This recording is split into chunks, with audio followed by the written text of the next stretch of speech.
Welcome to Women's Sports Weekly, where women's sports happens every day, but we talk about it once a week. I'm Danielle. And I'm Carolyn. Women's Sports Weekly is a podcast where we discuss the latest news, explore interesting stories, and share our love for women's sports. Follow us on Instagram, YouTube, and TikTok at Women's Sports Weekly Pod. Follow us and rate us on Spotify and Apple Podcasts. Merry Christmas Eve. We are in our Christmas pajamas. Fun fact, my grandma gives all the grandchildren Christmas pajamas every year. Thanksgiving night. I think when we got engaged, you started getting pajamas as well. I personally have been wearing mine probably every night for the past month. You have not taken off your Christmas pajamas. I'm happy to see you in yours. They are very comfortable. Merry Christmas Eve. If you are celebrating, we are releasing on Christmas Eve this week. We are also providing a holiday giveaway. You still have time to enter. The holiday giveaway ends on January 7th. To enter is very simple. Head over to our Instagram and give us a follow at Women's Sports Weekly Pod. Go to our giveaway post, which is pinned. Tag 2 friends in the post who should listen to the pod, and then repost the second slide to your own Instagram story. Send us a screenshot of the posted story, and you are entered to win an Everyone Watches Women's Sports t-shirt. Woo! We will pick a winner January 7th, and we will announce it on our socials. So please, if you have not entered, do so. The best way to share about the podcast is through word of mouth. Yes. That's what people trust the most. So please tell people who you think would like our podcast that they should listen. Yes, please do. We are definitely in the Christmas spirit. This past weekend, we went and got some Christmas cocktails, and we went to one of my favorite places because I love a tiki bar. And there's a great tiki bar in Denver where they deck out the entire bar for Christmas. I thought I was going to make Christmas pop-up bars my personality in December. It did not happen, but this past Friday we did finally go to one, and I was very happy. And I just love the cups they put the Christmas drinks in. One was a Santa in a hula skirt. Yes. And one was a little snowman, and they both had little hats But it was a on. Sandman, which was cute. It was like very beach themed. I love a tropical drink. My perfect day is somewhere on a beach with a painkiller in my hand. It's the most delicious thing I've ever tasted. Whenever we go and have a little date night, we just have the best conversations. Friday was one of those nights, so I just love that as well. And I always cry. Without fail, when Danielle and I go out on a date night, I cry. And sometimes it's happy tears and sometimes it's sad tears. And Danielle does a great job of holding space for me. I always think that people in the bar must think we're breaking up every time. Sometimes we see the bartender or waiter come up to us and kind of look, and then they look away. And I'm like, yeah, they definitely think something sad is happening. But this is just the way we communicate. Carolyn cries and it's okay. I'm just a crier and I'm trying to get used to it. Yeah, just embrace it. It is not a bad thing. We also had our first ski day this past weekend, which was really fun. So we got some snow, which also felt very festive. We went into the mountains. It has not been cold in Denver. No. So we went into the mountains. It wasn't even cold in the mountains. Got our first ski day in. We are getting a little spoiled about skiing because we only like to go when the conditions are great. So we probably won't go again until there's a little bit more snow in the mountains, but it was good to get my sea legs back. Same. I feel like the first day skiing is always a little nerve-wracking because you have to get used to other people on the mountain. It is like riding a bike, but when you haven't done it for how many months, it's like, okay, making sure everything's working again. Yes. It was a fun day, and just a reminder that skiing is a fun activity that we didn't necessarily have in New Jersey, and it's nice to have a winter activity to look forward to, especially as things, like we already said, Denver's been pretty warm, but it's going to get cold at some point, and it will be nice to have that escape. To have a winter activity has done wonders for my mental health. So might not be the exact right time now, but I know I will be depending on skiing quite a bit as we progress into this winter. Let's get into the highlight reel for the week. Once again, this week has served wonderful games in multiple sports. I will start off with USC versus UConn women's basketball. It was so good. Such a good game. I wish I was there in person. This game was at UConn. It was a sold out crowd with over 16,000 spectators. The atmosphere just looked electric. And even the announcers, several points of the game, talked about how the stadium was shaking, like vibrating, because people were just going nuts. USC ended up beating UConn 72-70. UConn had a hell of a comeback to even make it a game in the second half. Yeah. USC was dominant the first half. I was like, whoa, this is going to be a blowout. But UConn is UConn, and they fought back and made it very interesting. This is actually the first time USC has ever beaten UConn in women's basketball. First time ever. And last time the two teams met was the Elite Eight 8 months ago. UConn beat USC 80-73. A lot can happen in 8 months. Juju Watkins isn't a freshman anymore. She is a full-grown sophomore. Not only that, but both teams look pretty different this year, especially USC. They're a different team. They've picked up key transfers in the portal this past year, two being Kiki Iriafen and Talia von Oelhoffen. And they have multiple freshmen who play big minutes. They have Avery Howell, Kennedy Smith, and Kaylee Heckel, who all were hitting key shots, playing big minutes. Honestly, I forget a lot of the time that freshmen are out on the court because these players are so good that it's hard to believe they're even freshmen. Yep. And UConn looks different this year. They lost Nika Mule and Aaliyah Edwards last year, who graduated and went to the WNBA. So obviously two big parts of the team last year. But they also gained some great freshman talent. They arguably have the best freshman in NCAA in Sarah Strong, who played a hell of a game. Her hands are so good. And she just makes the smoothest moves. And again, I look at her and she's a post player and she's tall and she's strong. Sarah Strong, get it?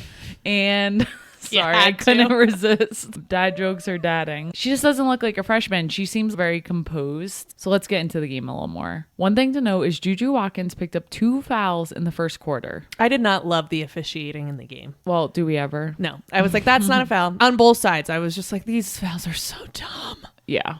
I was happy with the coaching. Kept Juju in. A lot of the times coaches get 2 fouls and then sit someone for the whole first half. I just thought that was a good call on the USC coach Gottlieb. Juju Watkins played a great first half. USC was up 24-15 after the first quarter. Yep. AZ Fudd for UConn has been out the past couple of games because unfortunately she suffered another injury. I feel so bad for AZ Fudd. Her whole career has been a struggle with injuries. Even when she came into the game, you could just tell she's not totally herself. She was hesitant, for sure. She was going up for the basket and getting hit and coming up short. I just hate to see that in players because she's such a good player and I know her potential, and it just sucks to see that she's been struggling with that. And I think when you play timid like that, you have a higher chance of getting hurt.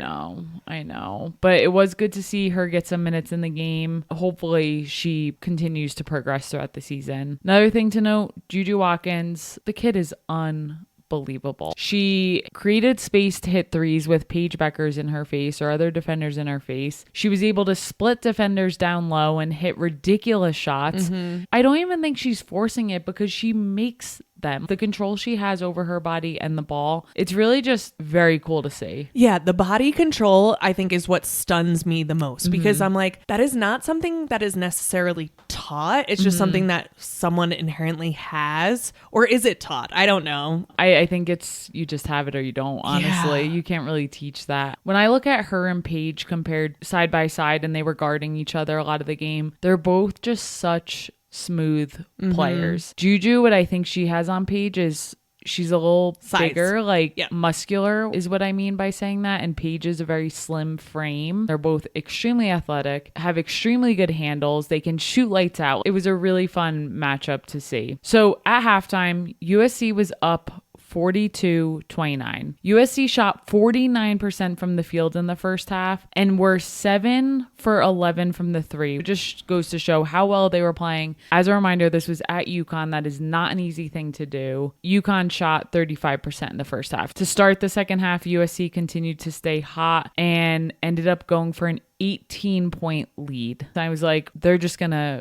win by 40. The way they started the second half, I was like, UConn is screwed. Things started to take a turn in the third quarter. I would say more in the middle of the third. It almost felt like UConn started to wake up a bit and we're not going to lose by 20 to USC. Yep. With about 3 minutes to go in the third quarter, sophomore Ashlyn Shade from UConn, who, by the way, shoots 44% from three. Which she's been playing really well. Hit a huge three to cut the lead to 9 points. Everyone in the stadium at this point was going nuts, and a timeout was called. After the timeout, KK Arnold made a big steal, kicked it out to Paige, who hits another 3 to cut it to 6. We were watching this game at where else but the 99ers Sports Bar here in Denver, which we've talked about many times now. But there were a lot of UConn fans in the bar who were very quiet for most of the game. And at this point, people started to chirp and get really loud. I was like, oh, whoa, there's UConn fans here? You guys have been real quiet. It was like, oh, UConn fans are here and they're starting to get rowdy. It was funny that the bar started getting louder. I haven't heard anyone say peep this whole game. I'm mostly kidding. At that point, it was a 6-point game and UConn had just gone on a 10-0 run. KK Arnold, I will say, played great defense. She's a sophomore on UConn. She was wreaking havoc in the third quarter. She came up with big plays. She was getting hyped up, which I don't feel like I always see that out of her. I feel like she's a little timid sometimes out there. And I think Gino has a tight leash on her. Like, I feel like she's one of his players that if she makes a mistake, she's coming out. That's how I feel about Ashlyn Shade, too. Gino pulls her very quickly. It seems like this year she has a little bit. Yeah, not this game at least. Yeah, a little bit looser of a leash. But yeah, he's got some players that you just know if they make a mistake, they're coming out, which has to be very hard as a player because for sure everyone's on a different leash. And to talk about leashes, I know it's not the best metaphor, but I could imagine that he's probably a difficult coach to play for sometimes if you're getting taken out when you make one mistake. If you're not Paige Beckers. Yes. But yeah, it was great to see KK Arnold get fired up. I really thought she played great minutes. Now let's get into the fourth quarter. UConn cut the score to 3 points with about 6 minutes left off of a 3 from freshman Morgan Shelley. And then after a defensive stop on the next play, Paige comes down and hits a mid-range 2 to cut it to 1 point. Fast forward to a little over 2 minutes left in the game. UConn ties the game at 67 off of another basket from Paige Beckers. Tie game with about 2 minutes left. If I'm a player in that situation and I'm on USC, it's almost like full-on panic mode because it's like, how did we blow an 18-point lead? They almost did blow it because with 5 seconds to go, Sarah Strong is about to take a 3-pointer and Juju Watkins fouls her. At this point, the score is 72-69. Yes. USC is up. So UConn was going to tie the game. Sarah Strong was throwing up a 3 to try to tie the game with 5 seconds left. Gets fouled. Huge, I want to say mistake. It looked like Juju was trying to close out or get her hand on the ball, but it ended up being a foul. We were sitting at the bar and like, there's no way this freshman hits 3 shots. We just knew immediately. We were like, it just is not happening. We were with our friends Lex and Sarah, and I think Sarah said she's missing the second one. Sarah was like, she'll make the first, miss the second. I think she said make the third, but Sarah Strong ended up making the first and then missing the next two, which sucks. But like we all said, she is a freshman in that situation. To hit 3 foul shots would have been insane. And Paige Becker said after the game did not come down to those 3 foul shots. Absolutely not. UConn struggled. Honestly, both teams have a lot of work to do after this game to look back on areas to improve. But poor Sarah Strong. As a freshman, it's a hard position to be in. I know. I was talking to my dad about the game because he's a huge UConn fan, and as he put it, UConn lost that game in the first half, which can't argue that. They definitely did, and Paige is right. It did not come down to that. So USC stayed on top, winning the game. Juju Watkins led all scorers with 25 points and also added 5 assists and 3 blocks. The blocks were what was impressive to me. Yeah. She's blocking Paige Beckers at the 3 and then going down and hitting an insane shot on the other end. Very impressive. For sure. Kiki Iriafin added 16 points and 6 assists for USC. And then for UConn, Paige Beckers and Sarah Strong both had 22 points. I think UConn doesn't look as good as I thought they were. Yeah. I watched the game again. I had to watch the replay because I was like distracted at the bar and I was like, I need to sit down at home and just watch this game again to see, because when you're seeing bits and pieces and you're only seeing scores, it's hard to fully paint the picture. I agree. And I thought UConn did look better than I thought after watching last night, if that makes sense. Okay. I think they're young. Paige Beckers cannot do it all. It's her and sophomores and freshmen, really, because Ice Brady started the game and then was nowhere to be found for a long portion of the game. So she's working with young players. And I think Gino is still trying to figure out the pieces of the puzzle for the team. And it's still early, right? Yeah. We're just now heading into conference play. So everything up until this point has really just been trying to work out what is it going to look like? What kind of team are we? So yes, it's still early, but I was like, whoa. After last year, we said UConn definitely in the Final Four. And after watching them this past weekend, I am a little bit nervous about that prediction. I absolutely agree. And what I think is crazy is UConn was ranked 4 and USC was ranked 7. UConn has done a lot over the years to get them to a point where they're going to be ranked high. I just don't think they're number 4. So we'll see. They're not going to stay at number 4, especially after losing to USC. So it'll be interesting to see where they end up on the rankings. Basketball season has been great. It's also just so amazing to me that when we put these games on TV in primetime spots, the amount of people that watch. And when I say it's amazing to me, it's so predictable. And I don't know why people didn't figure this out earlier. Sooner. Yep, I know. Let's get into volleyball. I'm on one today. And when we get into our next segment, it's just going to be spicier. I think you're hangry. Yeah, I definitely am. At the time of recording, Carolyn has not eaten dinner yet, and you're hangry. Yes. And everyone in my family knows that a hangry me is a scary me. Yeah, I know. For our listeners out there, usually you go silent, which is scary because I'm a chatter. And I'm like, excuse me, did something happen? And you're like, no, I'm just hungry. And I'm like, well, what did you eat today? And, you know, I had snacks. Yeah. It was not a great meals. day. No. I need to eat a meal. And I tell Danielle, I get really quiet and I'm like, I don't want to scream at you. So I just need to close my mouth because. As if you would ever scream at me. Never. Anyways. All right, let's get into volleyball. Louisville versus Penn State in NCAA volleyball finals. How did we get here?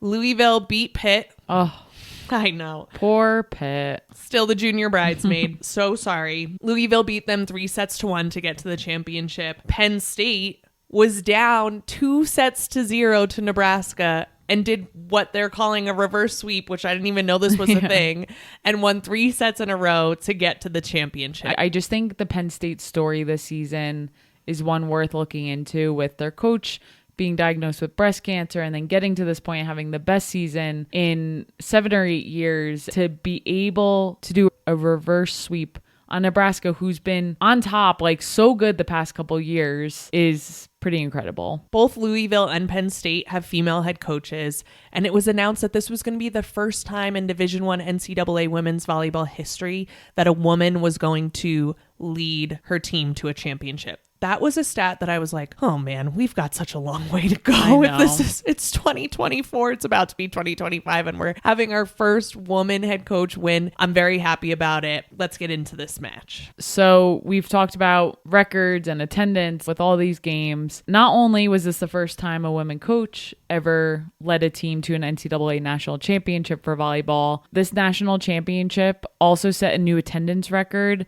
of 21,860 spectators in attendance, according to NCAA. So that was another very, very cool thing to witness. These final 4 games were played at Louisville. I have an issue with that. Yeah, it wasn't the best. I just don't understand how volleyball decides we're going to host this at a school that could potentially be in the Final Four, which they were and ended up being in the national championship. We talk all the time about how home court advantage is real. How many red shirts were in the stands watching this game? I know. I think they need to play at a neutral site, but Penn State ends up winning this, so they fought through it. But I just couldn't imagine going to an NCAA basketball Final Four at a campus, like at South Carolina or at UConn. That would be not right. So with that, Penn State did win. They won the first set, third set, and fourth set. They won these sets 25-23, 25-20, and 25-17. I thought they were going to win in 3 sets. At the point I said that, they were winning the second set 24-19. What happens?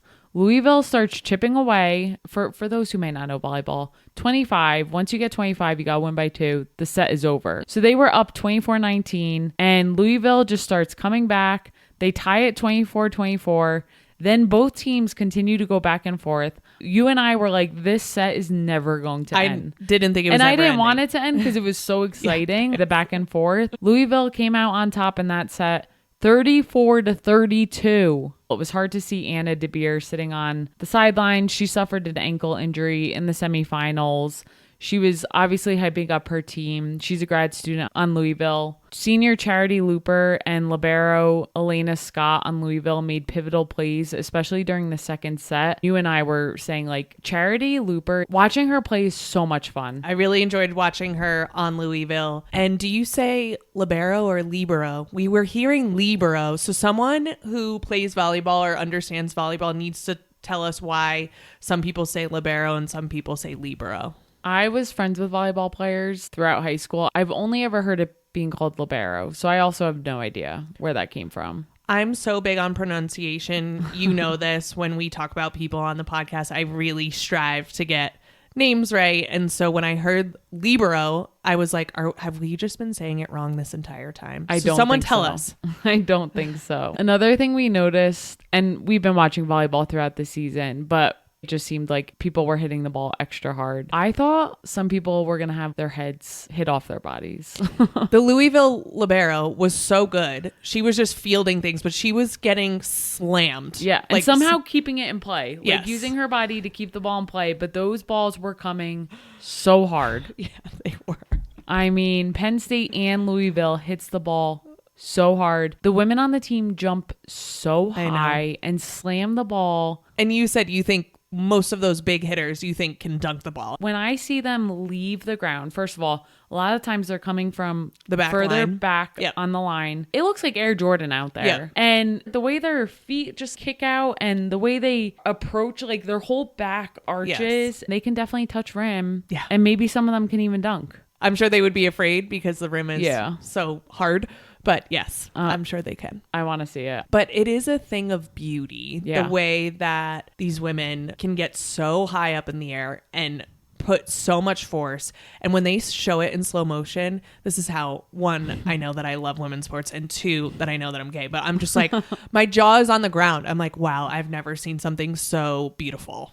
It is. It is a beautiful thing. I constantly wonder why I wasn't given those skills, but here we are. In our Christmas t-shirts. Moving on. As you had mentioned, the Penn State head coach, Katie Schumacher-Cawley, was diagnosed with stage 2 breast cancer in October. She has continued to coach throughout the season. She is now a national champion, first female coach in NCAA Division I to win a volleyball championship, which is very cool. She is coaching with a wrap around her head because she doesn't have any hair. I love that. One, women can look to that, and people with cancer can look to that. You can still continue to achieve your dreams and go for your dreams. And it's just like a great story about resilience. The media obviously ate that shit up too. Mm-hmm. I just hope, I know that when people go through cancer treatment, it can make you so incredibly tired. So for me, I just look at her and I hope she gets some good rest. For sure. Because I was hearing announcers say she hasn't missed a practice this whole year, hasn't missed a game. I don't know how that's even possible. This is the best season Penn State has had in 7 seasons. They ended with a record of 35-2. And she used to be a player at Penn State for volleyball and basketball. Oh, I didn't know she was a basketball player too, but she won a national championship in volleyball. Yes, as a sophomore. I feel like it was a full circle moment. Wishing her the best of luck in her recovery. This was Penn State's 8th national championship in program history, but the first in over a decade. They used to be really good back in the early 2000s. Mm-hmm. Obviously, it's been a minute since they've won one, but with 8 national championships, that's the second most national championships in NCAA volleyball history. Wow. A little bit about stats. Grad student Jess Merzick from Penn State led all players with 29 kills, and she also contributed 14 digs. Grad student Cameron Hanna contributed 19 kills, and junior Jillian Grimes added 16 digs. She spells Jillian with a G, so it looks like Gillian Grimes. Senior Charity Looper led Louisville with 21 kills and 6 digs, and senior Sophia Maldonado Diaz added 20 kills and 6 digs. But Penn State gets the win. They are NCAA volleyball national champions. And it was a great national championship. Yeah, it was a great tournament all around. And I know having 4 number 1 seeds is not the best in the Final Four, but all the games leading up to it were really, really exciting. So that's it for volleyball this season. And that is also it for the highlight reel. So we are going to do a fun little deep dive today. As Carolyn said, it's the holiday season, so we are revolving it around the holidays. Santa is literally coming to your house tonight if you celebrate. So we wanted to talk about who is on Santa's nice and naughty list. Who is getting presents this year for Christmas and who is getting coal. I know some people who are getting coal. Do you want to know who they are? Is it me? No, you are not getting coal. There have been some people. Guys, I am petty, so I see everything. There are people who are you Santa? Yeah. No. I am. Wait, no. You're the Grinch. That's right. So that's why you're being so petty. Exactly. That's why I'm giving out coal right now. But anyone who joined our giveaway and posted on their story for 3 minutes just to take a screenshot and send it to us, Wow. I see it. Santa sees it, and you're getting coal. Wow, you're going hard. I'm going hard at our listeners. I was not expecting that. You're going to take this out, right? No, I'm not. I'm not taking it out. You are getting coal. Just know that Santa's watching. We want people to listen to our podcast. I'm just throwing it out there. Santa's watching. I'm getting uncomfortable. All right, let's talk about who's getting presents. I'm going to be Santa. And I'm going to be the Grinch. So Danielle will be talking about who this year is getting presents, and I will be talking about who this year is getting coal. I should be dressed in green right now. I was going to say, it's unfortunate I'm wearing green right now and you're in red. We should be reversed. I didn't even think of that till now. Anyways, I'll start with presents. Denver. Yes, Denver is getting presents. What have we talked about all year? We constantly complain that Denver does not have a professional women's team, especially in the past week. There's been a lot of conversation, and the NWSL is reportedly engaging in exclusive negotiations with Denver for the league's 16th expansion team. It would launch in 2025 with a price tag between $105 and $120 million. So this would be an extremely expensive gift to Denver, one that we deserve. Yes. And I cannot be more excited about this. I don't know anyone more than me who deserves an $120 million gift. The Grinch. The Grinch is claiming this as their gift. No, I don't want to get too excited because a lot of things can happen in contract negotiations, but to hear that they're having these talks and that it's been Denver, I'm going to be first in line for season tickets. Yes, that is a good distinction. Do not run away and say, oh my God, Denver has a team. Negotiations are happening, but it's looking good. Knock on wood. Let's talk about who's getting coal. Oh boy. The LPGA is getting coal for Christmas. They have recently revised their more inclusive rules and made a new policy saying in order to compete in LPGA events, transgender women must be able to prove that they have not experienced any part of male puberty beyond the Tanner stage of 2. The Tanner stages is stages of puberty. It's identified as the stage when physical development changes happen. They can also not participate if they've reached the age of 12 and have not taken anything to stop puberty from happening. So it's whichever comes first. The LPGA says that this is based on science and experts, but they will not say which science they've used or which experts they've consulted. And they reversed a 2010 policy where the LPGA voted to eliminate its requirements that players have to be female at birth. This comes at a time when treatment for trans kids receiving gender affirming care is being taken away in so many states across the country. This is not a viable answer. This is totally exclusionary. We hope to talk more about trans inclusion in women's sports, but pretending that trans people don't exist, creating rules that are so exclusionary based on the state that you live in is not going to be the answer. We cannot pretend that trans people are not people, although the media really does try to do that. They are people who want to play sports, who deserve to play in sports, and we need to find ways to include them. Because if you think that trans rights don't affect you as a woman, you are wrong. LPGA is getting coal. Yes, that's a good one. Who's getting presents? So Caitlin Clark is getting presents. We did not talk about this yet. She received Time Athlete of the Year for 2024. She was styled well, looked great, but not why she's getting presents. And she is the Athlete of the Year. Not the Yes. Women's Athlete of the Year, the Athlete of the Year. And she did look great. And this is a huge deal for women's sports. And yes, she 1000% deserved this. But also, in this article for Time Athlete of the Year, she's been quoted acknowledging her privilege in receiving this accolade. Which I'm so happy about because she hasn't said much. She said a little bit, but she said, you know, I work so incredibly hard and there is a level of privilege that has gotten me to where I am. Yes. So some people are going to be angry that she admitted that she has white privilege. There are trolls who've already made comments. To me, this is a natural progression of what happens when you go and you surround yourself with people who don't look like you, and you look around and you're like, wow, they work incredibly hard too, and they don't have one brand deal. That's interesting. And so to people who say that she's appealing to the woke media, I simply do not agree. I think that she's 22 years old. She's really young and she's learning. And I am happy that she's finally said something and on such a big platform. So presents for her. For sure. I also want to say that she went right from college into the WNBA.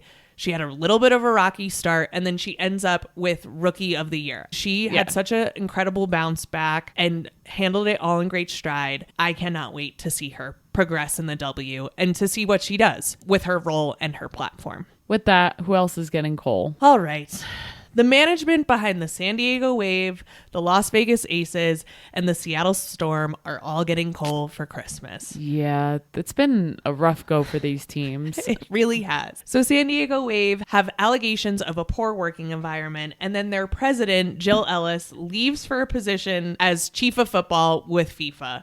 So very interesting. Again, these are allegations. We don't actually know what was going on, but to have your president leave and get a promotion, everything just looks a little bit fishy and funky. The Las Vegas Aces faced allegations of discrimination from player De'Erica Hamby for being pregnant. Again, allegations, but something smells a little bit fishy.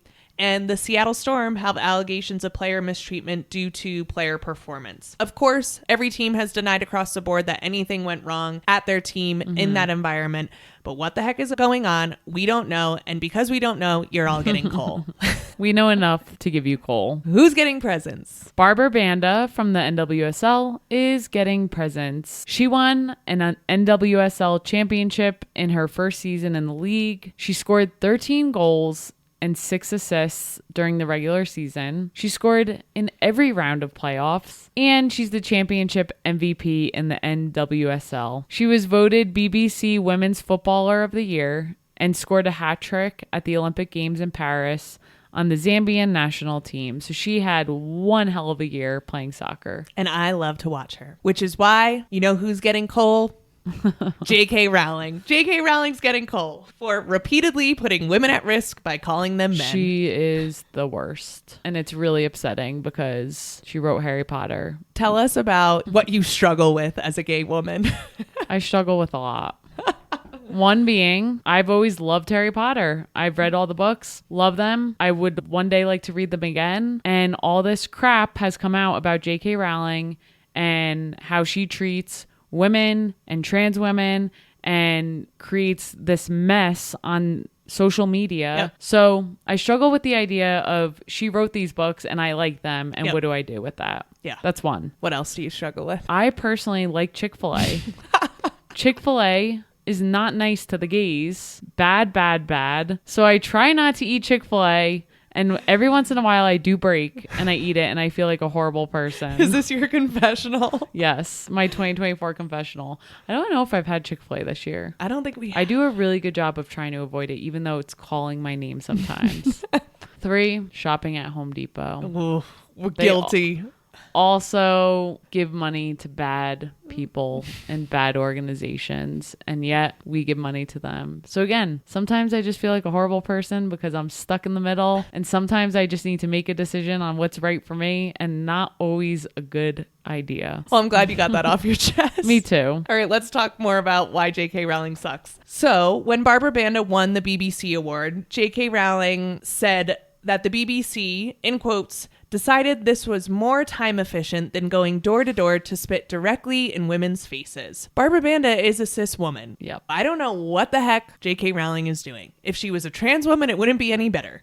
But what are you doing? The BBC award was a poll that was voted on by fans, not even by the BBC. So I don't even know what you're saying. You don't even know what you're talking about.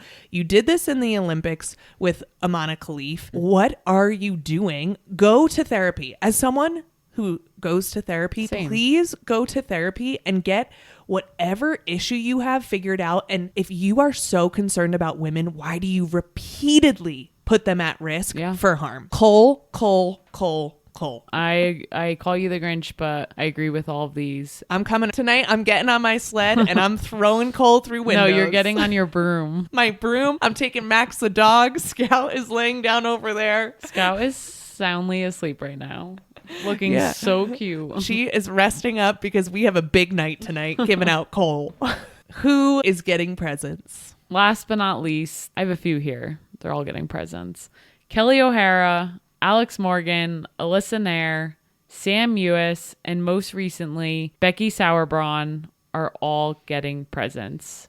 All of these members of the U.S. women's national team have announced retirement in some way this year. Alyssa Nair will continue to play for the NWSL, but has ended her international career. All these players are going to be greatly missed, so we're giving them send-off presents. Becky Sauerbraun this past week was one that really got me. I love her so much. The way I feel about Naomi Girma is the way I feel about Becky Sauerbraun. On not only do I think that she is an amazing player, I think her mind and the way she holds herself and the way she speaks and the way she speaks so eloquently and the way that she speaks about things that matter. Like, I just went on a tirade about giving people Cole. If this was Becky Sauerbraun, she would have made these eloquent arguments of why people need to do better. I think she should be president. I think Naomi Girma should be vice pres with her.